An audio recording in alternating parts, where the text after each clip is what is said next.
So we tend to come out in the morning when it's not quite so hot, but it's nice on the bikes because you do get the breeze still, don't you? Yeah, look, it's lovely. And what a glorious morning. This is a little bay just close to where we're anchoring. So yeah, it's fantastic.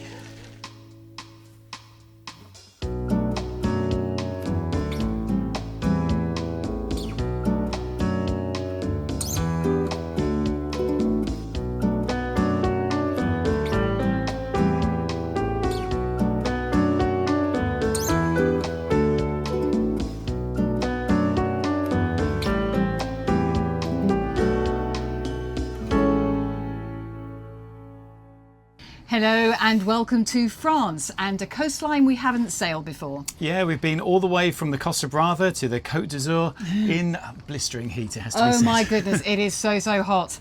I hope you like the film. Coming up, the house that Salvador Dali built, iconic and quirky.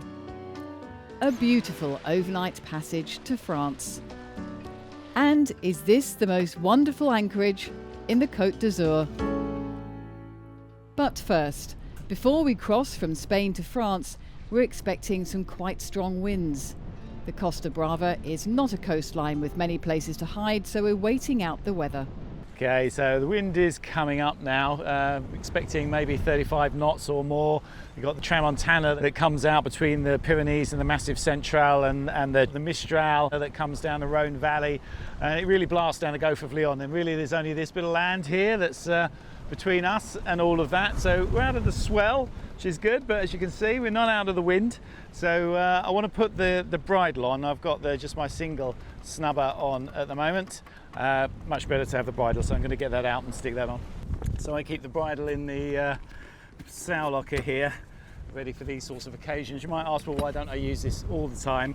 And I think, you know, if I had a boat that it was easy to connect it to, I would. It's just that with the bowsprit on this and the anchor slung underneath, it's very difficult to get to it. God, the wind is really starting to blow now. But this is it. This is Mantis bridle. It's excellent, very strong, goes right around, and you can clip it on nicely, get this the right size for your chain. So this is for our 10mm chain. It's got the good chafe protection all around it and comes out into two legs, so it can come out as a bridle onto both sides. A bit of boat gymnastics needed here. Good thing there isn't too much swell.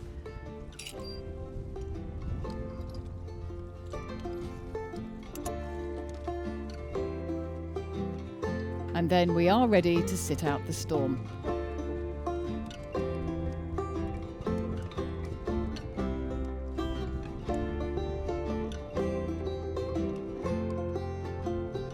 It could be worse. We could be this family caught out on a pedalo. Wind-driven sand on the beach behind is already forcing sunbathers to pack up and leave. Amazingly, this father did manage to drag his family back to the beach, declining our offer to launch the dinghy and help. They're made of tough stuff here in Spain. When the wind does die down, we can move and head for one of the most beautiful towns on this coastline, Cote. We anchor just outside the bay because, like everywhere else in high season here, it is packed. A sea of little boats on buoys.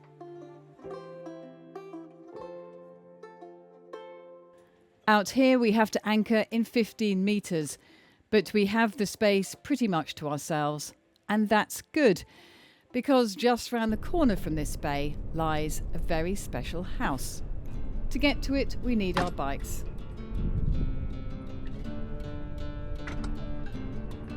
It's about a half-hour cycle ride away.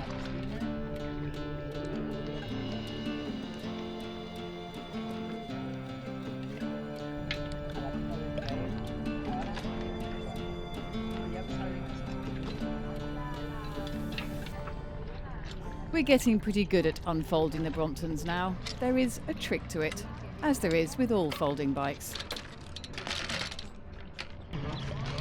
Cool. Ready? Yeah, let's go. We tend to come out in the morning when it's not quite so hot, but it's nice on the bikes because you do get the breeze still, don't you? Yeah, look, it's lovely. And what a glorious morning. This is a little bay just close to where we're anchoring. So yeah, it's fantastic. People are up very early sometimes, like 7 in the morning. But anyway, we're off to the Salvador Dali house where he lived in the next bay. I'm not sure this is the best cycle path we've come across. And in the end, we change tack and have to carry the bikes. Yeah, I wasn't expecting this. Bit of a steep hill. Yeah, it's a Brompton only bike route, I think. Yeah, good job they're easy to carry.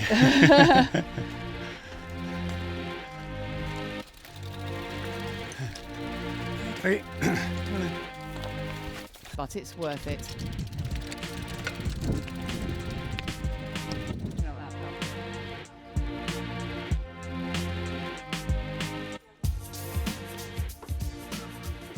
Salvador Dali and his wife Gala lived here in Port Legat for 40 years, buying one fishing hut at first and then extending to 3 others, joining them together. The result is as quirky as the artist himself. Each room on different levels, meticulously designed to showcase his work. His passion for taxidermy is a little disturbing, but in keeping. He did keep live animals too, 2 canaries and a cicada. The positioning of the bed gave him a view from the window of the sun rising. Many of the pictures and portraits are of Gala, who was the love of his life. In my dreams, I'm dying all the time. And there is a whole room of press cuttings.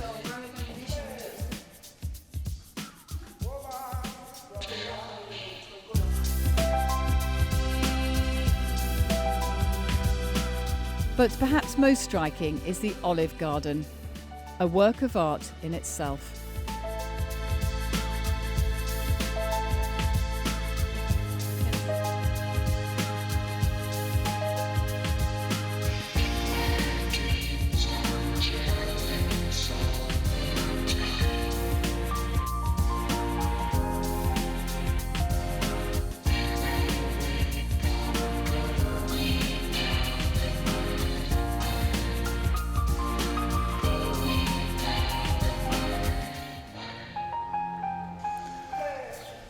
So I'm not sure if this is a swimming pool or just somewhere for his swans. Apparently his pet swans used to be in there. And I've got the lip chair. Yes. God, it's lovely, and you need water in this heat.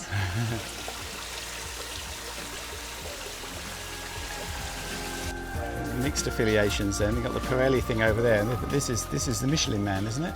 It is. And he's got one of those seats which tilt you up slightly, which is great because you get a better view.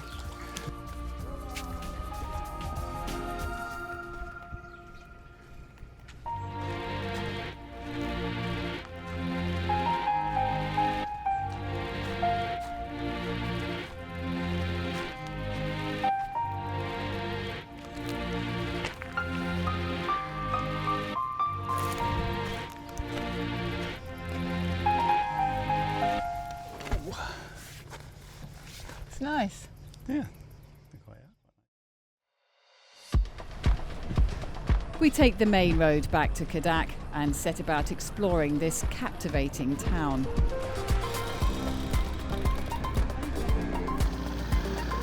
Cote is as beautiful as people say. A fishing village originally, now much bigger than that.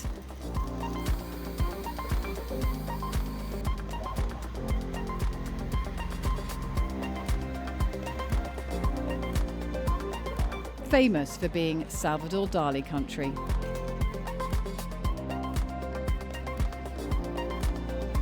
It is touristy, but there's also an arty quaintness about the place.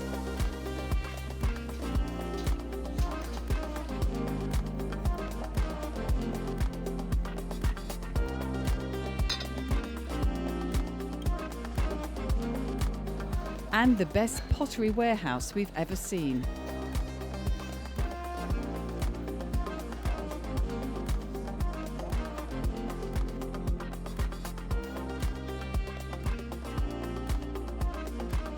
We can't resist a couple of souvenirs and then load up with groceries to get ready for our next sail.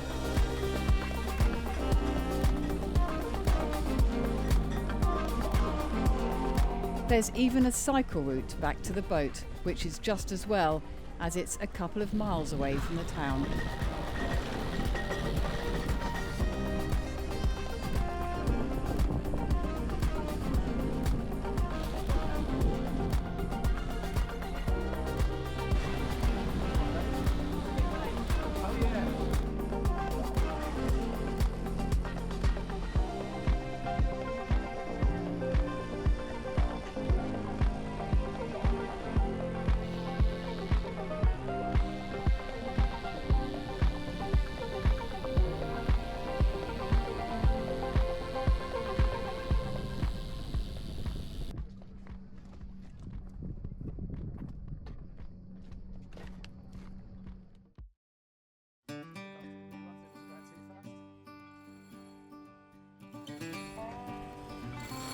Fishing boat ahead. Yep.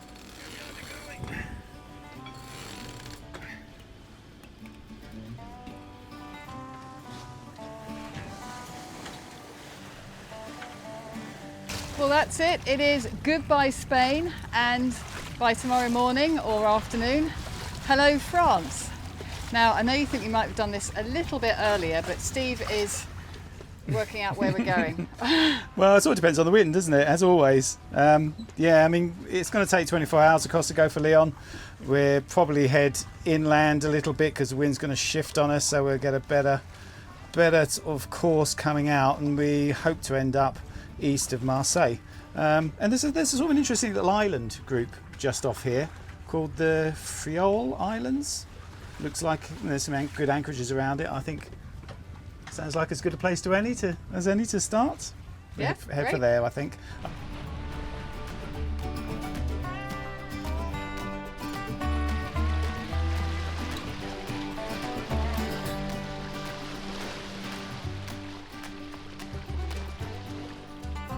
We're lucky with the wind, about 15 knots, and in the right direction. So we settle in for the night with a picturesque sunset. Just the right conditions, you may think, for catching fish.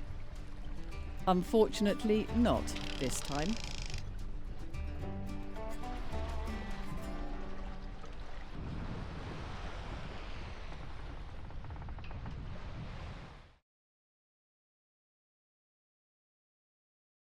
Now that's what I call a sunrise. Fantastic. It is, I don't know, 6 in the morning now, 5:30, and we are slightly east of where we intend to go, but that's fine. We've had a fantastic night. Really, really good wind on the back quarter the whole way. We're doing 6 knots. So, wow, I'm looking forward to France. Well, I didn't have any luck at sunset with the fishing. It's usually sunset that's the best, but sunrise obviously good as well. And we're trolling along still really quite fast. So I pulled in the repellor lures and I put out the squid lures, which I think is better when we're going sort of 7 knots, which we are at the moment. So let's hope we get a little bite. And the fish managed to deny us breakfast as well. But no matter, we're heading for France, the home of good food. Okay, so we are just coming in, sadly under engine, because there is absolutely no wind. And I found that we don't have a French flag. I don't know why we don't have a French flag, but we do have a Dutch one. So I think if I fold it in half and stitch it there, we'll have to get away with that as a French one for now. Just stitch the corners, and I'll have to put a little bit of string on the bottom bit here. So we're going to attach it, and that should do it.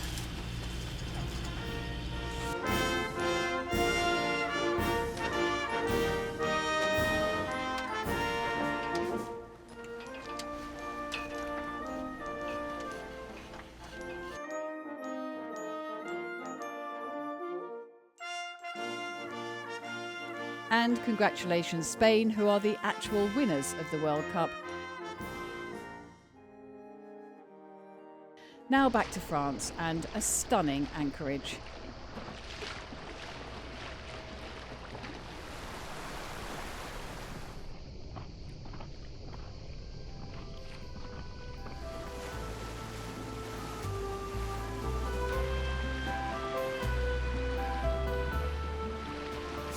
If you want prettiness and romance, Cassis is the place. Lots of small boats again, with a makeshift parking spot for our dinghy.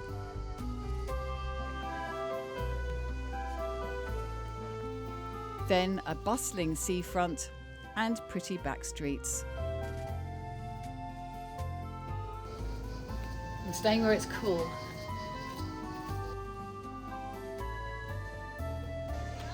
And food. Pastries! Oh my god. This is where we're coming tomorrow morning. Breakfast.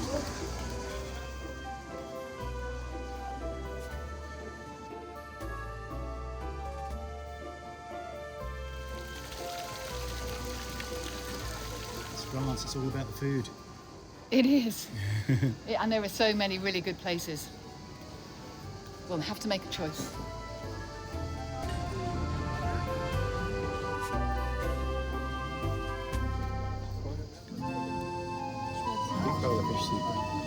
Amazing. It's lovely.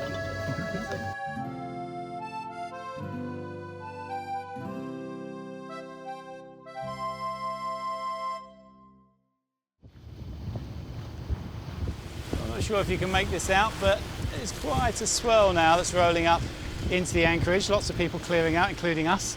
Lots of dinghies out there having fun. It's a lovely morning, a bit of a breeze, but it has changed round. And we're going to try and find some shelter. Where are you taking us?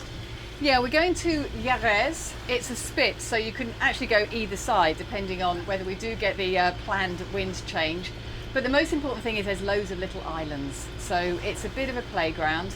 I think we can stay there for a few days because it's been it's been a bit of a bash coming up the coast so far into the wind. So yeah, I'm looking forward to it changing. And change it does. This is Fair Isle on a beam reach. Heaven.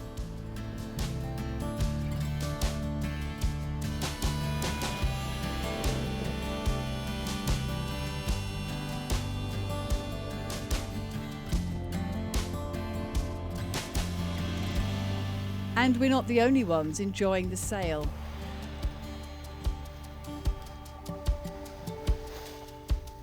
On the south coast of France, you nearly always have company.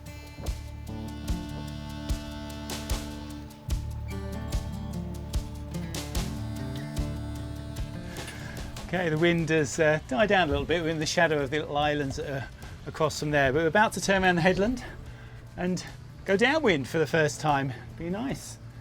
Should go well. Should we start to turn then, Jude? And I'll pull in the staysail.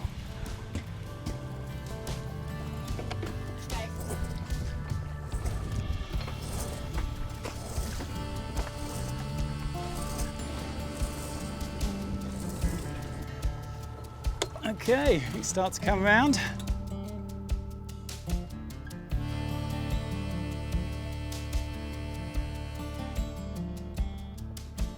We sail into Cote just as the sun sets.